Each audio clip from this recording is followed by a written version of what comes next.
Okay, let's go ahead and get started. I have a 7 o'clock p.m. your time, or 1900. And so, again, I'm Randy Kearns, your professor over here at the University of New Orleans. And today will be our 8th and final session. Today, again, as we're going over the 8 core competencies of healthcare management, we'll talk about creativity and innovation. One of the important aspects of being not just a good manager, but being a good leader includes being creative and how do we rely on innovation.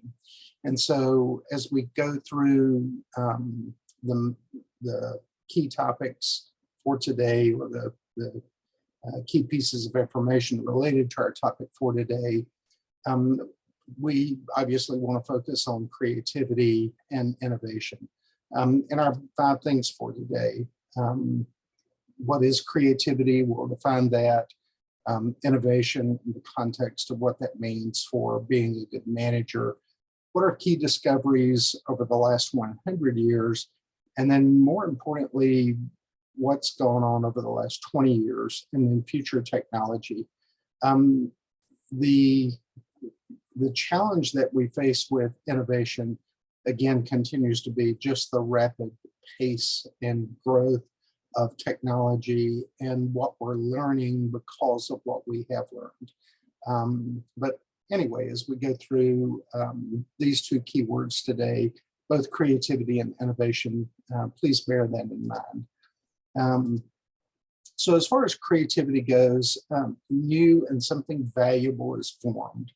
And what that really means is sometimes new and new refers to the context of we've either not seen it before or it's a new way to do something. Sometimes what's new is really an improvement. Sometimes what's new is a different way that may not necessarily be an improvement. But the whole point of creativity is not doing the same thing again and again and hoping for better results. As we, from a science standpoint, we're constantly striving to create something new, to create something better, to build on existing ideas, and at the same time, also look at disruptive technologies. What are disruptive ideas that are taking place that may dramatically change the way we've done things in the past? Creativity is driving that, and certainly innovation is driving that. Innovation is a new idea or a more effective device or process. So the 2 of these work hand in hand. A creative way to look at something may be an entirely new way to do something. And innovation may be an improvement or a more effective way to do something, but just understand the role that creativity and innovation play in terms of setting the pace for our future. You know, historically, if we look at what humans have dealt with, there's generally a new technology or something that's changed the world during the lifetime of each generation. The big difference over the last 30 years has been how dramatically things have changed and how dramatically things are changing. Shortly, I'll talk about artificial intelligence and machine learning and deep learning. And honestly, the possibilities are to some extent beyond our imagination. And so it will be interesting to see just how much growth we have and how exponentially things will change over the next 30 years just because of discovery over the past 30 years. In terms of what's the potential, as I just mentioned, it really is limitless. As I've said before, the world is really a smaller place today than it's ever really been. If we think about discovery or if we think about travel, there once was a time that to move from Asia to America or America to Europe took weeks, ownership, with a lot of uncertainty if you would arrive safely. Today, as we put the pandemic further and further behind us, the chances are substantial that this time next year, on a Friday afternoon, I'll board a plane, and then by Saturday night, I'll be in Putian, and then by Monday morning, I'll be in a classroom teaching there. And being able to travel around the world in really less than 24 hours is easily available. Later this summer, I will teach in in Innsbruck in Austria, which is just south of Germany. And again, the same thing will be true. I'll leave on a Friday, I'll teach on Monday, and teach the rest of that week. And again, just because of the ease of travel of what we have, just understand though, in terms of the ease of travel, that also allows us to share information instantaneously, you know, such as right now, I'm in New Orleans, Louisiana, and you're in Putian, in Fuzhou province. And so it's really incredible just how technology has changed in such a short period of time. You know, if we look back over the last 150 years of some of the more extraordinary discovery, Albert Einstein, his theory of relativity was pretty dramatic at the time, so much so that it was difficult to process and appreciate what he believed based on theories that he proposed. He did become a PhD, a doctor of philosophy, became a college professor, but he was the first to really understand the relationship between mass and energy. He did not finish high school, or actually elementary school for that matter, dropped out of school, was self-educated through reading, but this was at a time that for him to later return to college was allowed based on his ability to read, write, process information. Again, things were a little less formalized 150 years ago. But Einstein's theory of relativity also tells us how light can bend and what distorts light. And it was not until an eclipse in, I think, 1918 that he was actually one of his scientific colleagues, Edinger, who was based in Great Britain at the time, was able to confirm the bending of light by the observance of light around the moon during a solar eclipse. And it was, again, it was groundbreaking, because while the theory was out there, there were people who really had trouble believing the theory, so much so that it was he wasn't widely accepted in all circles, particularly in British circles, where at the time Britain was the center of science, so to speak. Anyway, geology and earthquakes, another example of breakthroughs and trying to move from theory, from hypothesis to theory to fact. Alfred Wegener was a German scientist. He proposed a theory called Pangea. He used the word Pangea to entitle all of the Earth's land being connected into one large mass, and propose something called drift hypothesis. Pangaea is a Greek word meaning all land, and that's what his belief was, and that's what his belief has since been confirmed to believe, that much of the land that was above the ocean was all one large landmass. And over time, those land masses have drifted apart or split apart, in part because of the spreading of the seafloor. While this was his hypothesis in 1912, it wasn't confirmed until 1961 and 1962. And by 1965, what Wagner proposed in his theory was proven true, and that is there's fissures that exist between different tectonic plates, and in those fissures there's movement, and there's constant movement. It's very minimal, but over time, over years, thousands of years and millions of years, we have the spreading and the separation of the land masses leading to what we have today. Another way to think about how innovation has dramatically changed. So if we think back to some of the first mobile telephones,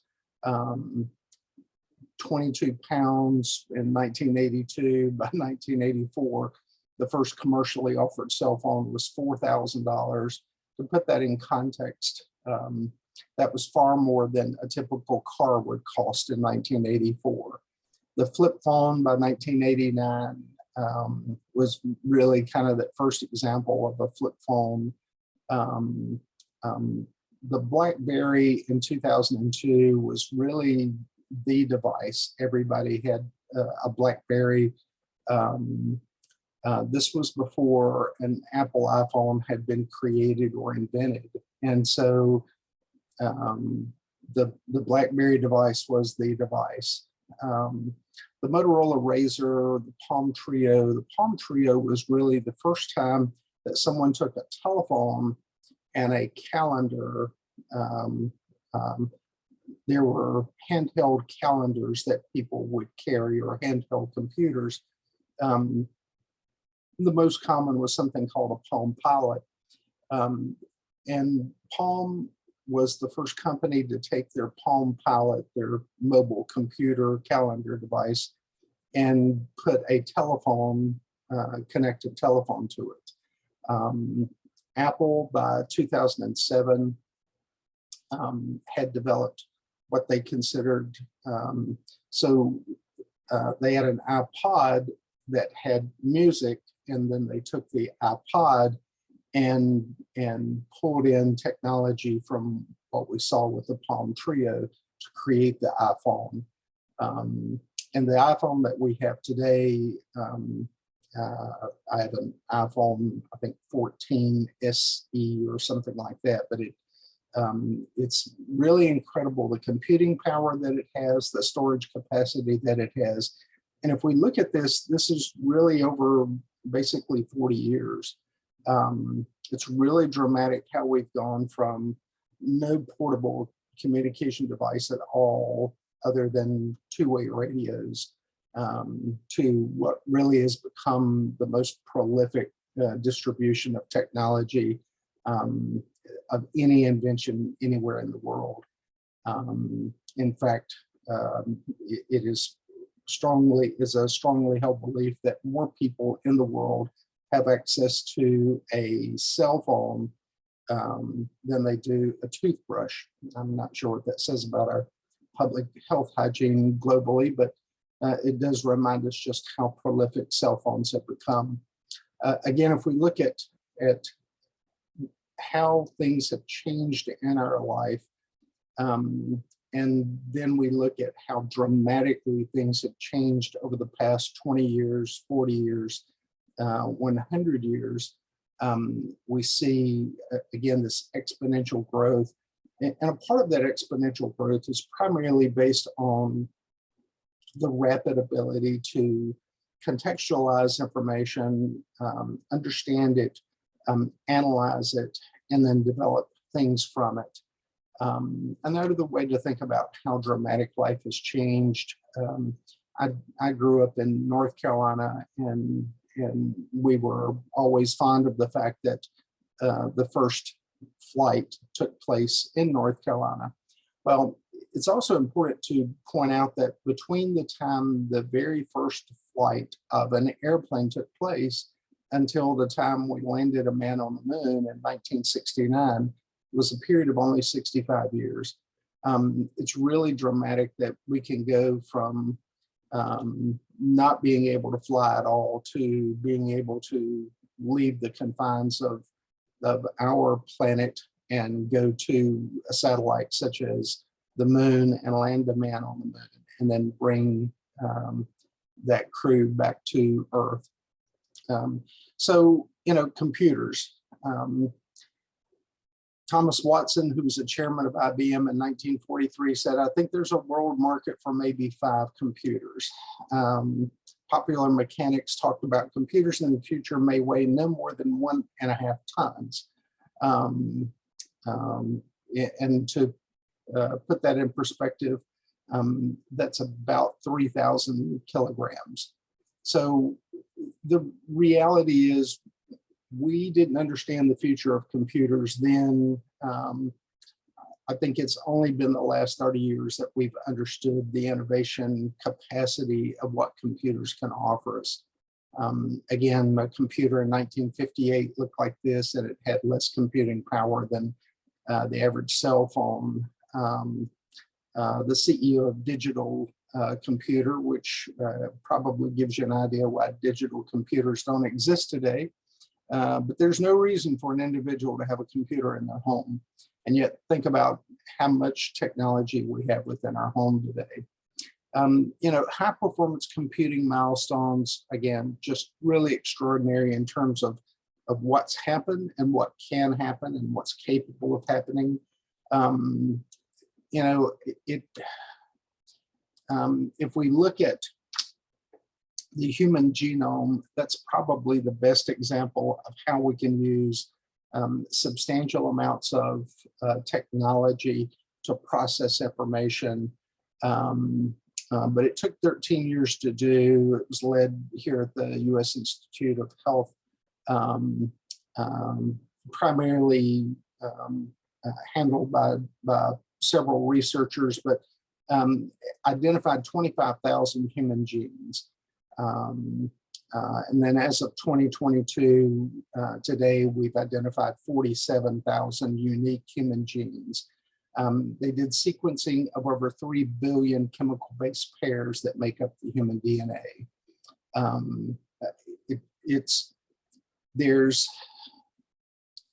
There's enormous possibility in terms of what we can learn from the human genome. One thing here is, once we understand the building blocks of everything within our cells, everything within our DNA, we can also design treatments, medications, because if we can identify the flaws, can we look for ways that we can either address the flaw, repair the flaw, and with billions of potential chemical-based pairs that make up human DNA, certainly there is possibilities for there to be reproduction flaws in those in that genomic structure. And so, as we understand that, can we develop treatments to target that? And that's kind of the bigger part of this. Again, this kind of gives you an idea of the Human Genome Project, what was developed through it, what are potential solutions from it, and what are outcomes from it. As far as the future goes, the future is always something that we're chasing. As far as the future, though, it's important to not lose sight of people and organizations and companies that we thought certainly were the future. So if we go back just 24 years, the largest web destination in the world today is typically a company called Google, also known, the parent company is Alphabet. But they have more landings than any other company in the world today. But what was the biggest web destination in 1999? It was a company called Lycos. And when we think about Lycos today, it's basically non-existent. If we look at who had browser share, who owned the market for browsers, today we primarily use Microsoft Edge, or we may use Mozilla Firefox or Google Chrome. But in 1999, the most common web browser was Netscape. And Netscape in the year 2000, in 1999, Netscape had approximately 50 million users and was the largest browser company in the world. And then by the year 2000, there was another company who had 80 million registered users, and it was called Napster.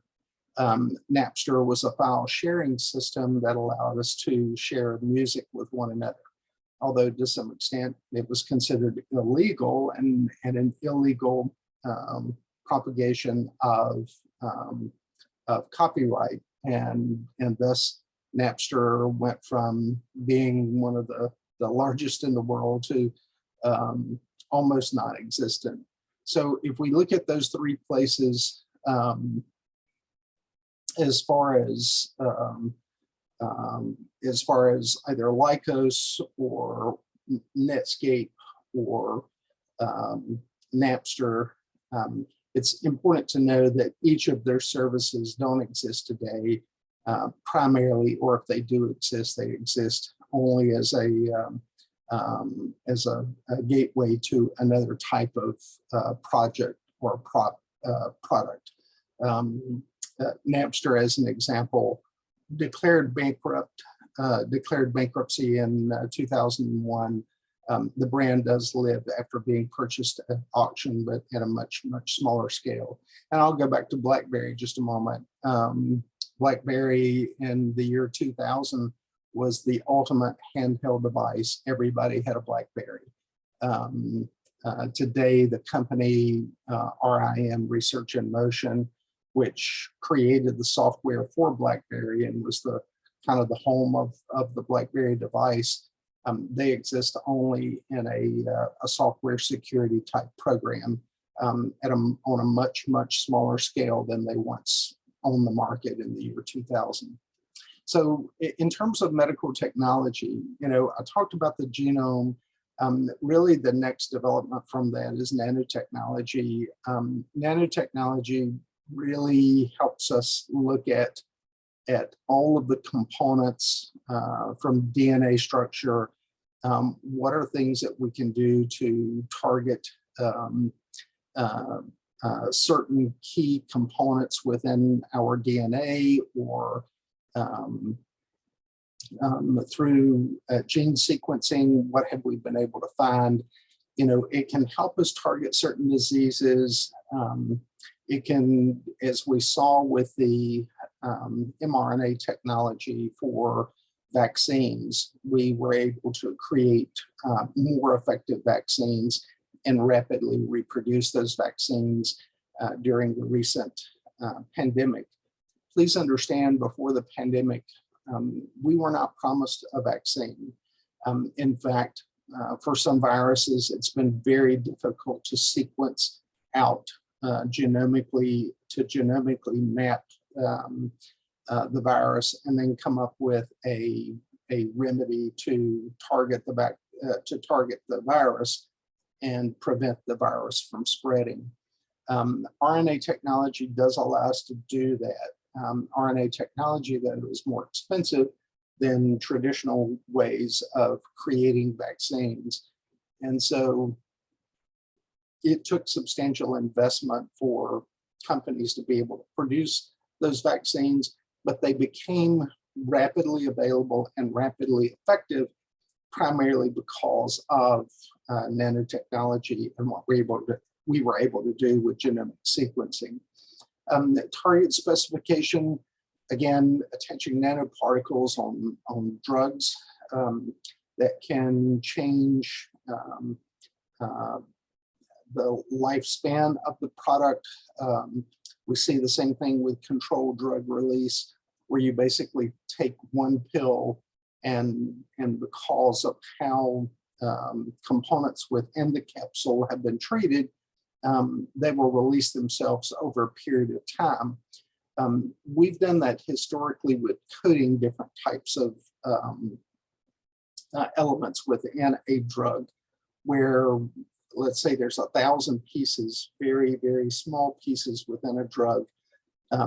If you take each of those pieces and coat them with different ways and then swallow the pill, as the pill breaks down in the lining of your stomach and your small intestine, large intestine, because acid will start to break that down, those coatings will break down at a different rate because of how the coatings are applied to the drug.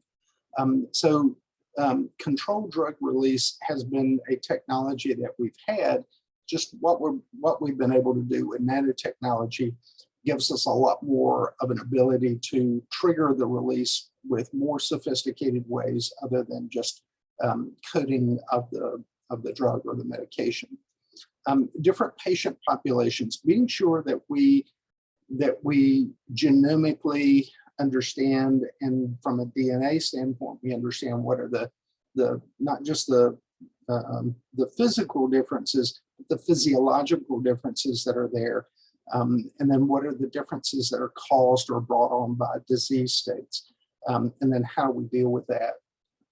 With technology, and you'll see this again in other classes, but just some examples of diagnostic technology that's come about and has changed in a pretty dramatic way. X-ray is certainly still the most common two-dimensional way that we can look through your hand or your head or your chest. But CT scan was really that first thing that came along to give us a cross-sectional look. Also uses radiation, but uses it in a way that allows us to create cross-sectional looks in the body. In MRI is the first time we were able to use magnetic resonance in terms of giving us a different image. And MRI can give us a slightly better image than a CT scan of certain types of structures. There are times that we'll use an MRI, there are times that we'll use a CT scan. A CT scan gives us a good sliced look. That's a perpendicular cut to the body. And MRI gives us a better look at things like tendons and ligaments and softer structures within the body. An MRA is a combination of dye as well as using an MRI to help map out certain areas of the body. In this particular case, looking for blood clots or looking for strokes. We use an MRA primarily in the brain, although sometimes we use an MRA in looking at other parts of the body if we're concerned about blood flow in key organs of the body. That's a good application for an MRA.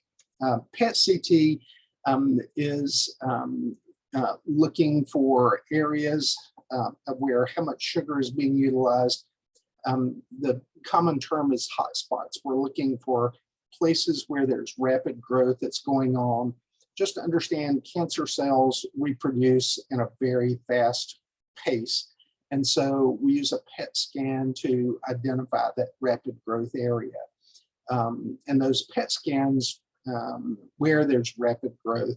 A PET scan will give us an idea of where those hot spots are within the body. And then from that, we can target that with either surgically removing the tumor, or what other types of treatments do we have for shrinking and attempting to eliminate the tumor. Digital radiology is really that evolution that we're in today. We've pretty much eliminated film technology in terms of X-ray, and at least here in the United States, there's still quite a few places that use film X-ray, but that's only because of access to technology. 3D ultrasound, again, the most common way that we use 3D, or the most common way that we use ultrasound, is to look at development of a fetus in utero.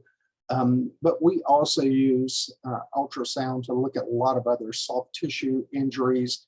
If someone has a gunshot wound to the abdomen, as an example, we'll use ultrasound to help us identify where a patient may be bleeding, what areas may be consolidated because there's blood loss in a certain part of the abdomen, the soft area, soft tissue around the abdomen. This is just another image of an MRI, and then this shows you an MRI being used to identify cardiac scarring. This is watching the heart beat from 4 different views. And as we look at these 4 different views, an MRI can help us identify where the scar tissue is. Scar tissue tells us where someone's had a heart attack and where the heart attack has affected that part of the heart. CT scan, again, when we talk about a CT scan, we typically talk in the context of slices. It's really like, honestly, it's like taking the body apart in slices and then stitching it back together, and then we can rotate the image and it looks something like this. If I want to look at the heart, CT scan image that has been colorized, that's what it looks like. It allows me to rotate it. I can look through it. I can look at different aspects of it. But a CT scanner gives us this type of resolution. Lithotripsy is the technology that allows us to break up kidney stones. There once was a time that we had to surgically go in and cut open where the kidney dumps urine into the ureter tubes, and it was obviously a very painful type surgery, but to remove a kidney stone. Today we can use sound waves, ultrasound, shock waves that breaks up the kidney stone into very small particles so that it can be passed through the urine.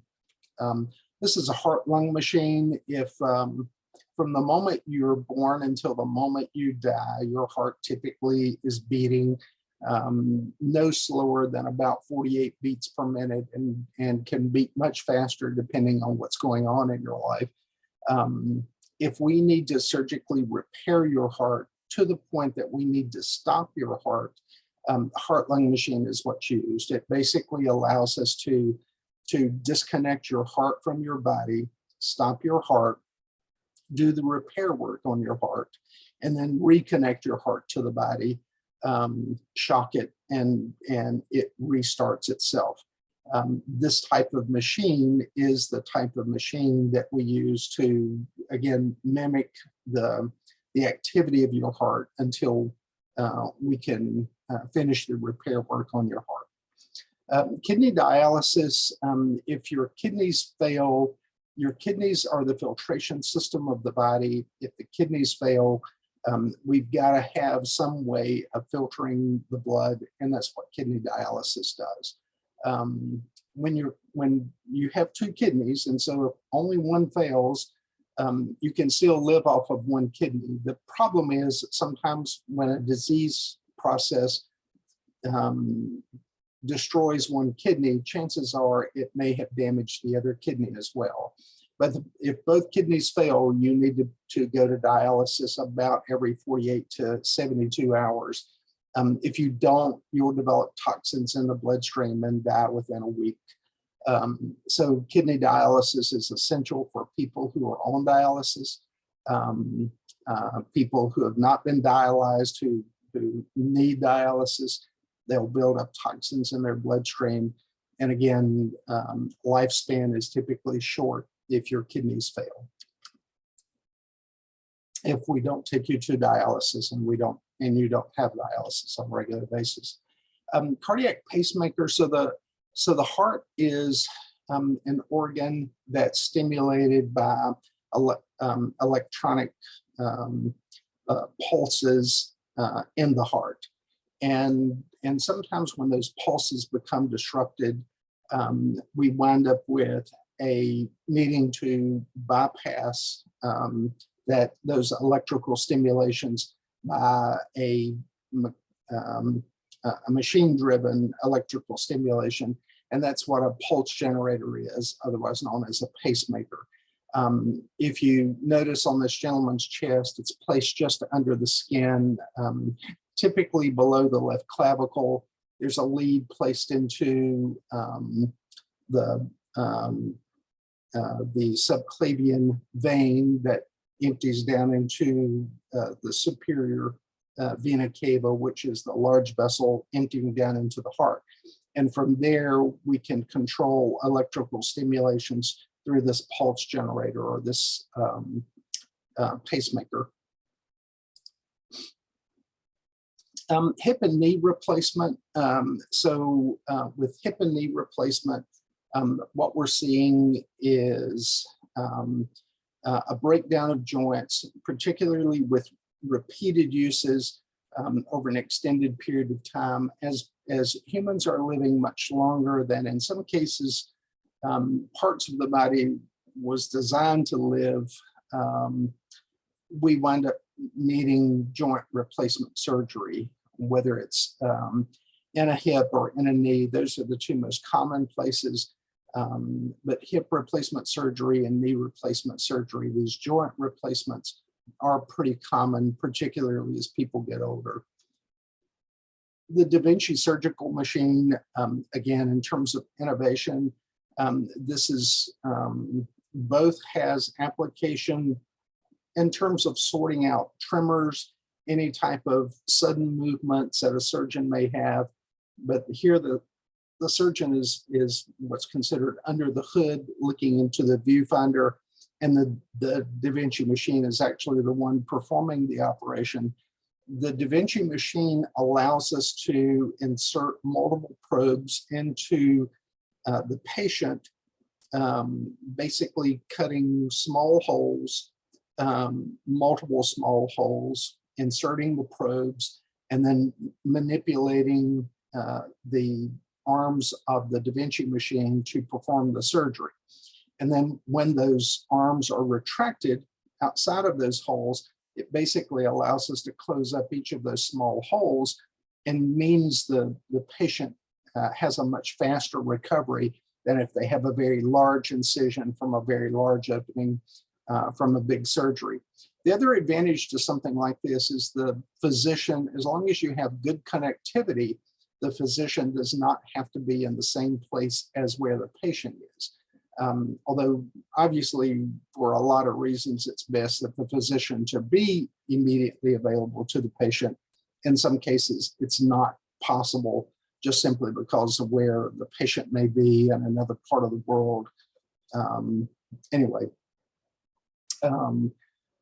Space travel would be an example. During time of war would be an example. You could put something like this closer to the battlefront, and a surgeon basically back here in the United States could be performing surgery on someone during the war in Afghanistan. A surgeon here in the United States could actually perform a surgery on someone there in Afghanistan using this type of device. The virtual hospital is really kind of that next big step also. And what the virtual hospital really means is it allows technology from the big hospital, those main medical centers, to reach out and connect to smaller community hospitals, and be sure that monitoring is going on to alert staff there of what else may be going on. And it helps local staff make decisions on whether the patient should be transferred to the big hospital or left in a small community hospital.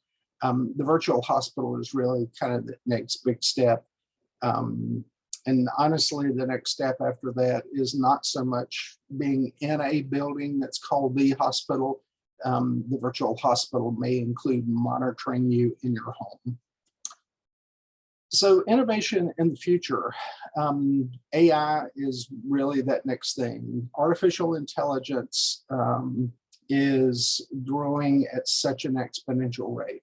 ChatGPT is kind of the next in those long lines of developments that's going on, and truly amazing in terms of what the potential may hold. We do have to be mindful of being sure that ethically we're thinking about how the technology can be used. But AI, in some extents, in some instances, AI may actually surpass what our imagination is. If you can imagine it, it can be done, and chances are AI may suggest something to be done that you really hadn't imagined. It's really that dramatic. So just some examples. This is Sophia from Hanson Robotics in Hong Kong, developed in about 7 years ago. Sophia was designed to keep older people living at home by themselves company. Again, it basically gives you more of that human-like appearance for an interaction. But as far as AI goes, again, your imagination is almost the limit of what AI can do. This is an exoskeleton that's been developed by a French company. It basically allows people who are confined to a wheelchair the ability to think through a device, and by small implants implanted in the brain, and basically be able to walk upright. Now, you look a bit like certain types of movies that I may recall, but the point is it does allow you mobility and flexibility that you don't have right now if you're confined to a wheelchair. This is robotic assistance in the OR. This is just another look at the Da Vinci machine. These are the Da Vinci arms. This is the arms or the probes being placed inside of the body. Again, we use the Da Vinci machine. We've been using the Da Vinci machine in a number of medical centers now for almost 10 years. A robot ran for mayor in Tokyo, a district in Tokyo, came in third place, but it does give you an idea of just how clear and present some of this information is to us. AI can be used to detect psychosis. AI has been developed to help babies sleep. Robotics can be used to help detect sexual harassment. AI may very well help us understand what are precursors to earthquakes and give us the type of pre-warning before an earthquake, unlike anything we have right now. The difficulty in earthquakes is, again, just trying to predict when the next quake is going to occur. AI could very well do that for us. Skin cancer, AI and breast cancer detection. We used AI with something called Big Blue when I worked at the University of North Carolina almost 10 years ago now. And so the point to that was AI could read all of the journals regardless of the language that they were printed in and give us the best recommendations based on all of the research that had been published. Alexis is that virtual assistant that's been developed by Amazon, can control multiple devices within the home. The real concern with Alexa and Siri, for that matter, is so it uses artificial intelligence to hear what you're saying, interpret that into a command, and give you what you want. Well, for it to know that, it has to always be listening to you.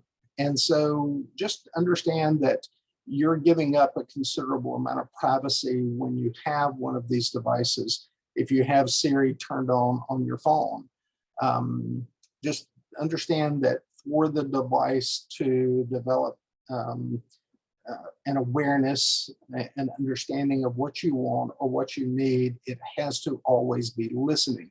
So Alexa and Siri learn from listening, but you give up some personal privacy because, did I mention, they're always listening.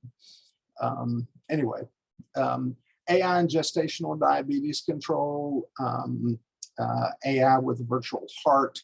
The whole point with virtuality is, again, giving us better images of what's going on, what we can do, and how we can manage things. Quantum computing is really kind of the next huge step in terms of, I've got a typo here, that should be IBM, but instead of IMB.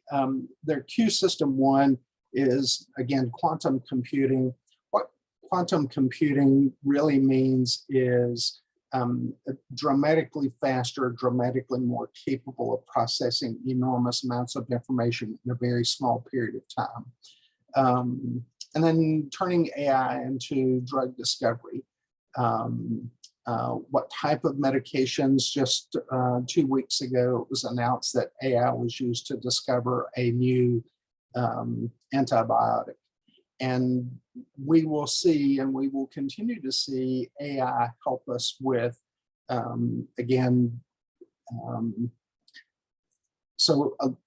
several years ago, I did something with Monte Carlo simulation. What Monte Carlo simulation is, allows us to predict all things within the realm of what's possible. Well, AI does that at a much faster pace. It looks at all things that are possible and then gives a suggestion or multiple suggestions for those things that are most likely to be probable. The self-organizing agenda is, again, just another type of technology that we're seeing that's out there, where, again, getting help organizing an agenda or your calendar, ways to connect with people. Slack is kind of that next big thing that businesses and companies are using to maintain certain degrees of communication with each other. But all of this kind of gets us back to, what do we see in the future coming at us? The reality is no one can actually predict the future. There's just so much variability to what could occur. But it doesn't mean that our future is this kind of random chaos. The way that we can predict, at least predict our own future, is, we start with getting a better job. By going to school, we can prepare ourselves for what the future will hold. There are things that we can expect. When you go to a store, you can expect the products to be there. When we get to sleep, what type of prediction is there that we're going to wake up, and all of the things that we expected to occur during the night. My alarm system that keeps us safe, my smoke alarm system that alerts us if there's a fire. What are all of the different things that help us sleep comfortably at night, or help us go through our life each day? Those are things we can predict, as long as we take the steps necessary to help control what that future looks like. But what does the future come from? It's really things based on what we do and what we think about. If I look at the future from my perspective, it's important for us to think about what the worldview is from other perspectives. As I've told you multiple times, I can't tell you a lot about the China healthcare system because I just don't know that much about it. I can't tell you, I don't know the Chinese perspective. I've been to China once in my life. I plan to come again, hopefully this time next year. And so I do want to know more about the culture, but our world is really based on our perspective. And so the more I can understand your perspective, the easier it is for me to understand your view of the world. And the same thing goes for us. If we understand each other, it's at least a lot more likely that whenever we need to work together or talk to each other, we're going to be more likely to work together or talk to each other, because the world is really a lot about unique personal perspectives. But again, a part of this is understanding the creativity of it all. And when we talk about creativity, there are a lot of different ways we can look at creativity. I've got just a couple of examples from the marketing side of life here. FedEx is one of those brands that we see globally. FedEx has hidden within its brand an arrow pointing to the future. And a part of that arrow is again, reminding them they're always driving forward, always moving forward. This particular beer brand is based on a bear, and that's a part of their symbol. Do you see the bear? This is what the bear looks like. You see how it's kind of hidden within the brand. This is just another symbol from a baseball team, but this is the baseball team for Milwaukee. It's cleverly hidden within a baseball mitt. Or Tostitos, do you see, or Tostitos, two people enjoying a chip and a dip. Amazon, the arrow at the bottom of Amazon is intended to remind you that they have everything from A to Z. And again, the whole aim to that is creativity is about adding to your brand certain underlying themes of what you want people to remember about your brand. Baskin-Robbins originally had 31 original flavors of ice cream, and this was their way to highlight that within the brand of Baskin-Robbins. The zoo in New York City included a couple of animals that also included the skyline of the city. And the point is, sometimes the message that we're looking for is really just right in front of us. Are we making the effort to understand the creativity? As far as your personal creativity goes, we make our health systems better when we have compassion and kindness, and we're dedicated to working with others to make our organization a better organization. How we interact with people, how we understand other people and other societies, other trends and other beliefs, and then making the most of it is really about just understanding what people are thinking and are expecting from us. Part of that creativity is also to look for new solutions, new ideas. What are new ways we can do things? What are we trying to improve upon? And then how do we improve on it in a way that is positive for the people around us, the patients that we serve? The future of healthcare does require a great deal of creativity, and it requires a great deal of innovation. Again, I can only give you the American perspective, at least from an expert view. And the American perspective is we've got to come up with ways to do the things that we do faster, cheaper, less manpower involved. continue to improve the process, almost a lean Six Sigma approach. But that requires a lot of analysis. It requires a lot of dedication for us to be able to do something like that. And we continue to struggle to look for ways to save money and at the same time provide better healthcare with better outcomes. Part of this is, again, tapping into our own individual creativity. What type of ideas do we have? How do we take those ideas and turn them into actions? From a creativity and innovation standpoint, it's just, we all have an important part to play in that, particularly in your class. If you look around your class, you are the future. You're the future of your generation, and your generation is quickly going to be replacing my generation. And so how do you prepare for that? By being in class. That's one step in how you prepare for that.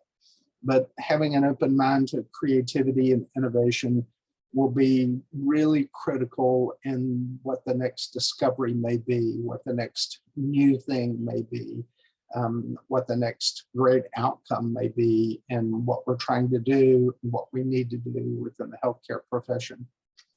And with that, we get back to our 5 things for today. What is creativity? What's the difference between creativity and innovation? Just understand both are somewhat different, but both are important, and both mean a lot of the same thing to each other. What are key discoveries over the last 100 years? And really, what are the key discoveries over the last 20 years? Just because you were really good at something 25 years ago doesn't mean you're really good at something today. Just ask people who led the companies of Lycos and Netscape and Napster. 25 years ago, 23 years ago, they were on top of the world.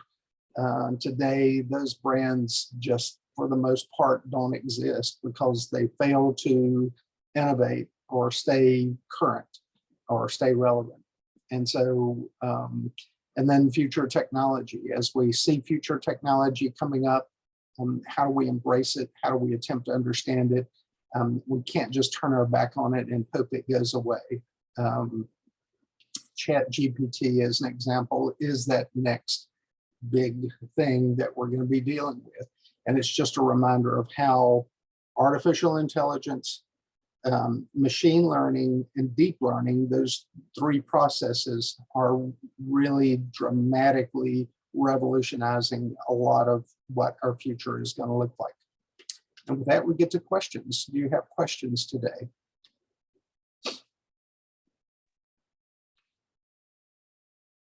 来，最后一组来，这个对话提问题来，速度快一点，5个问题啊，5个题来提。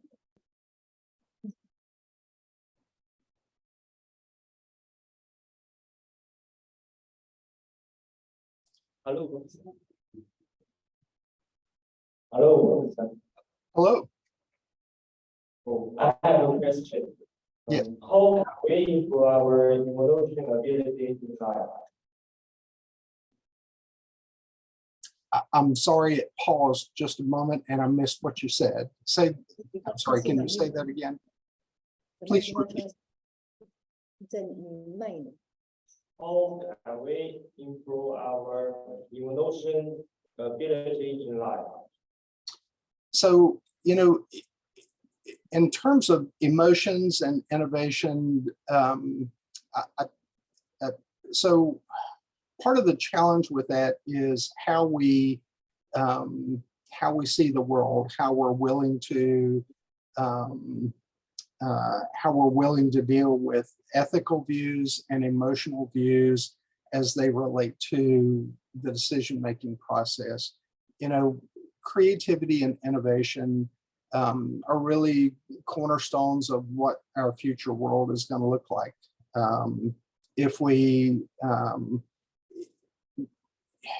have to embrace the technology that's coming to us and the change that's coming to us. And we have to look for ways to, we can't I don't think we can really slow down the technology that we're facing or the changes that we're facing. I think it's more about how we attempt to at least understand it and stay in control of it so it doesn't control us. Okay, section. Thank you. Thank you for your question.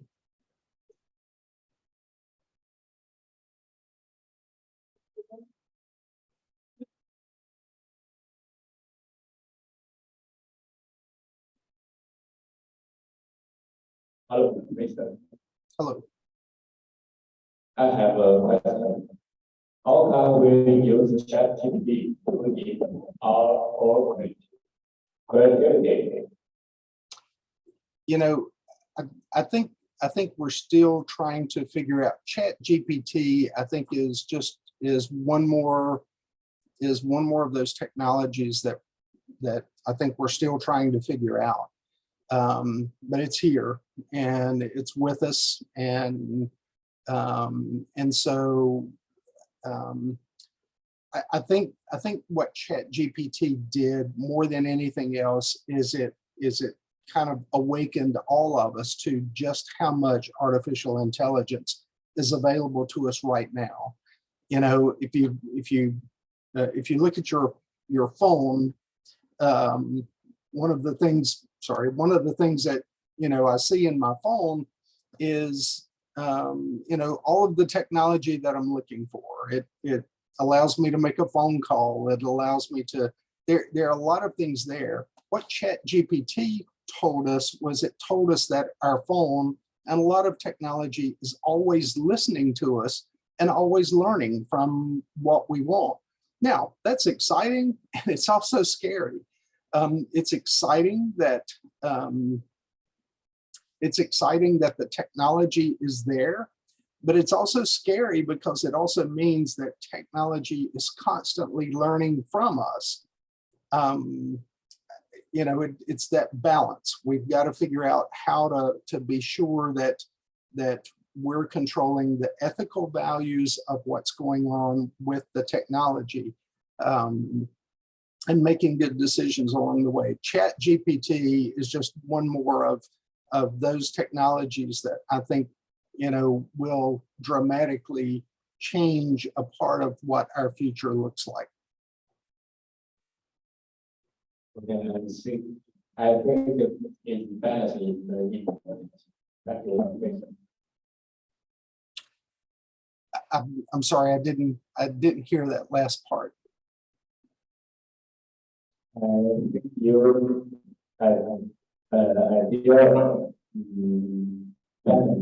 balance is very important. It's a very important balance. ChatGPT and several I'm having trouble with the sound at the moment, understanding. Okay. Thank you for this. Okay, I'm sorry.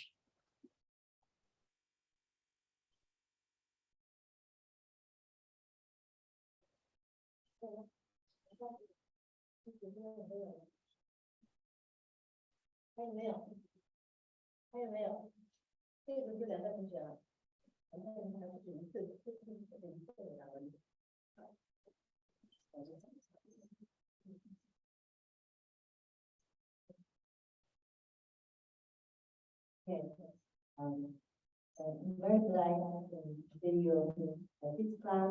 We talk about creativity and innovation.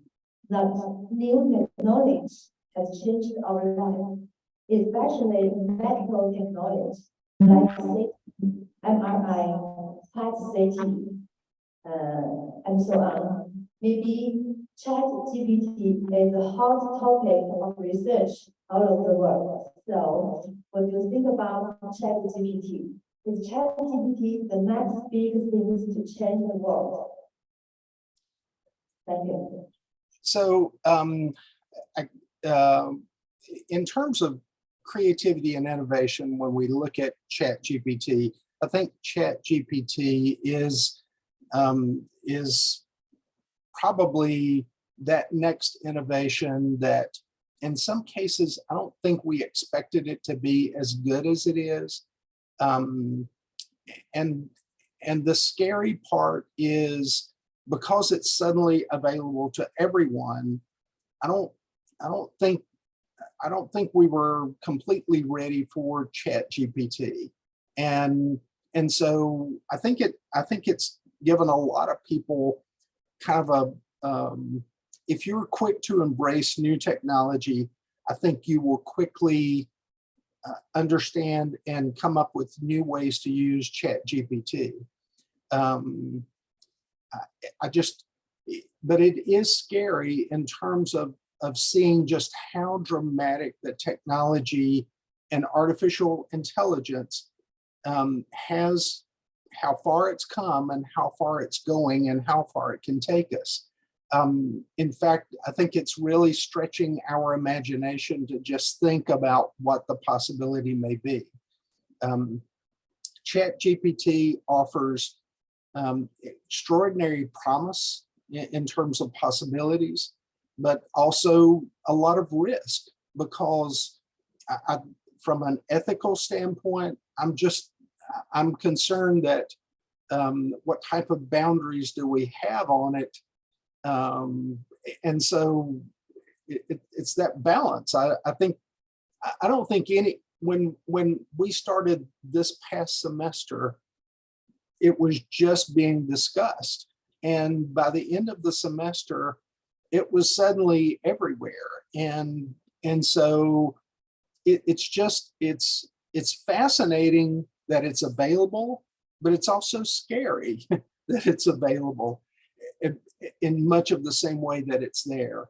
You know, the future is really about innovation, and that's certainly that next big innovation. The scary part is being sure that people who are writing the algorithms that control those types of artificial intelligence are being mindful of, you know, of the things you're asking artificial intelligence to do. Because just as promising as it can be to help the world, it could also hurt the world because of just how powerful it could be. And so we just have to be smart about it. But it's really amazing what the potential may be with it. But it's also really scary what the potential may be with it. Yeah. Okay, thank you very much. Now we have finished 8 sessions and have a general understanding of the 8 core competencies of healthcare personnel. In the next semester, we will learn the 6 lessons, the U.S. healthcare system. So thank you very much. Hope to continue our semester. Well, I hope, yes, and I hope to see you in Putian next time. This is good. Welcome to Putian. Welcome to Putian to have to teach our students. Yes, I would love to, and I enjoy seeing your students. It's a lot easier for us to understand each other when we're there. Yes, but yes, thank you. And as always, it's an honor to. Thank you, everyone. Bye-bye. Bye-bye. Bye-bye.